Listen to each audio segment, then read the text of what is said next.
বাংলাদেশ জাতীয়তাবাদী দলের পক্ষ থেকে আপনাদের মহান বিজয় দিবসের শুভেচ্ছা এবং অভিনন্দন জানাচ্ছি। আজকে আমরা বলতে চাই, আমরা একটি স্বাধীন দেশ পেয়েছি। এই দেশের জন্য, এই পতাকার জন্য আমাদেরকে যুদ্ধ করতে হয়েছে। লাখো শহীদের রক্তের বিনিময়ে আমরা এই যে দেশ পেয়েছি, সেই দেশের গণতান্ত্রিক অধিকারকে আমাদের ধরে রাখতে হবে। আমরা আগামী দিনে সবাইকে মিলে একটি শোষণমুক্ত, দুর্নীতিমুক্ত একটি সুন্দর বাংলাদেশ গড়ে তুলতে চাই। আজকে আমার এখানে যারা বাচ্চারা উপস্থিত রয়েছেন,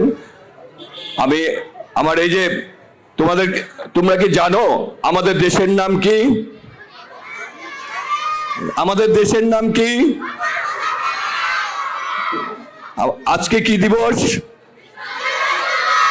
ধন্যবাদ, তোমরা অনেক ভালো ছাত্রছাত্রী, তোমরা সব জানো। আমরা এই দেশটা যে পেয়েছি, জানো এই দেশটার জন্য যে যুদ্ধ করতে হয়েছে, এটা তোমরা জানো? তোমরা কি জানো এই দেশের জন্য যুদ্ধ করতে যে লাখো লাখো লোক শহীদ হয়েছে? এর বিনিময়ে আমরা কি পেয়েছি তোমরা জানো?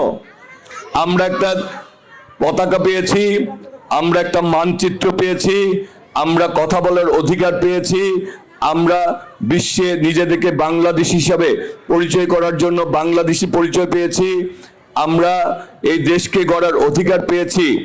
তোমরা কি জানো যে তোমরা ভালো করে লেখাপড়া করে শুধু নিজেদেরকে আলোকিত করবে না, তোমরা লেখাপড়া করে আগামী দিনে তোমাদের নেতৃত্বেই এই দেশ চলবে। এটা কি তোমরা জানো? তোমরা যদি ভালো করে লেখাপড়া করো, তোমরা যদি ভালো মানুষ হও, তোমরা যদি জ্ঞানী হও, তাহলে তোমরা কি করবা? তোমরা আগামী দিনে বাংলাদেশকে তোমরাই পরিচালনা করবা। ইনশাল্লাহ পারবা না? আচ্ছা, তাহলে আমাদের কি করতে হবে? ভালো করে লেখাপড়া করতে হবে, বাবা মার কথা শুনতে হবে, আর আমাদের শিক্ষকদের কথা শুনতে হবে। আমরা সবাই মিলে আমাদের ঐক্য, আমাদের নিজেদের মধ্যে সুসম্পর্ক থাকতে হবে, বুঝছো? আর তোমরা যত ভালো ভালো কাজ আছে তোমরা চেষ্টা করবা জীবনে একটা হলে গাছ লাগানোর জন্য। তোমরা টবে, বাসা না পারলে টবে হলে একটা গাছ লাগাবা, ঠিক আছে? আর তোমরা সব ভালো কাজের সাথে থাকবা। আর কেউ যদি কখনোই কোনো সহযোগিতা চায়, তোমরা তাদের পাশে দাঁড়াবা। ইনশাল্লাহ পাশে দাঁড়াবা না? আচ্ছা, তাহলে আমরা আগামী দিনে যে বাংলাদেশ গড়ব, আমাদের দলের প্রধান রয়েছে, আমাদের দলের যে প্রধান, আমাদের দলের প্রধানের নাম হচ্ছে জিয়াউর রহমান। সে জিয়াউর রহমান আমাদের দেশে যখন যুদ্ধ শুরু হয়েছিল তখন তিনি স্বাধীনতার ঘোষণা দিয়েছিলেন, যুদ্ধ করেছিলেন। এবং আজকে আমরা সেই আমাদের নেতার আত্মার মাগফিরাত কামনা করছি। স্বাধীনতা যুদ্ধে যারা আত্মত্যাগ করেছেন তাদের আত্মার মাগফিরাত কামনা করছি। তারপরে আমাদের বিভিন্ন আন্দোলন সংগ্রামে আমাদের যে সকল সহযোদ্ধা আত্মহত্যা দিয়েছে তাদের আত্মার মাগফিরাত কামনা করছি।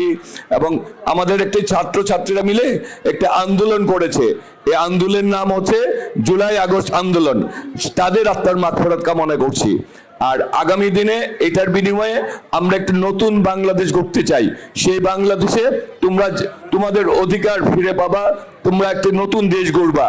তোমরা তোমাদের বাবা মাকে বলবা যে আগামীতে যে নির্বাচন হবে, বাচ্চারা আগামী দিনে একটা দেশে একটা নির্বাচন হবে, সেই নির্বাচনে তোমাদের অভিভাবকরা যারা রয়েছে, বাবা মারা, তারা ভোট দিয়ে আগামী দিনে কারা দেশ পরিচালনা করবে সেই সিদ্ধান্ত তারা দিবে। সুতরাং বাবা মাকে বলবা তারা যাতে অবশ্যই সবাই ভোট দিয়ে আগামী দিনে যারা দেশ পরিচালনা করবে সেই ব্যবস্থা করে দিবে। বাসায় যে বলবা না বাবা মাকে যে সবাই যাতে ভোট দেয়, বলবো তো? ঠিক আছে, কারণ আমাদের ভোট দিয়ে আগামী দিনে দেশ পরিচালনার ব্যবস্থা করতে হবে, ঠিক আছে? আর আমাদের নেত্রী অসুস্থ, তার দেশনেত্রী বেগম খালেদা জিয়া, তোমরা তার জন্য দোয়া করবা। আর আমাদের আরেকজন বিএনপির ভারপ্রাপ্ত চেয়ারম্যান জনাব তারেক রহমান নতুন বাংলাদেশের নেতৃত্ব দিবে, তার জন্য দোয়া করবা। আর আমরা এখানে আমাদের আরেক নেতা রয়েছে জনাব মির্জা আব্বাস, আফরোজ আব্বাস, তাদের জন্য তোমরা দোয়া করবা। আগামী দিনে আমরা সবাই মিলে একটি বাংলাদেশ গড়ব, যে বাংলাদেশ হবে আমার আগে আমরা, আমাদের আগে দেশ, ক্ষমতার আগে জনতা, সবার আগে, সবার আগে, সবার আগে।